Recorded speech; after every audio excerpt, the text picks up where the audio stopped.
sure many of us held our children tighter last night when we saw the emotional scenes from Tom Hand pleading for his daughter to be released.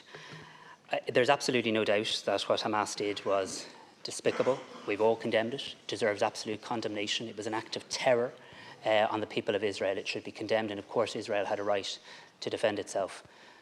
But that original right to defend itself has now become, in my view, a war on children. And you cannot build peace on the mass graves of children. It is unfortunate that a country has become blinded by rage. We differ in relation to our view on the ambassador, and we differ very clearly. We can't just have, diplomacy is not the equivalent of endorsement, and I know you know that. And you don't just talk to those that you agree with. In fact, all too often, it's more important to talk to those whom you are in disagreement with. We have to be very conscious when we talk about Israel and the Israeli ambassador that there's around 400 troops, Irish troops, on peacekeeping missions in the region. We have to be conscious of the fact that there's around 40 Irish citizens trapped in Gaza, as I know you are.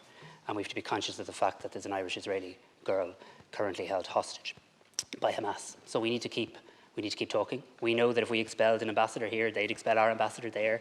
It would make it a lot less productive in terms of the work that we have to do. In relation to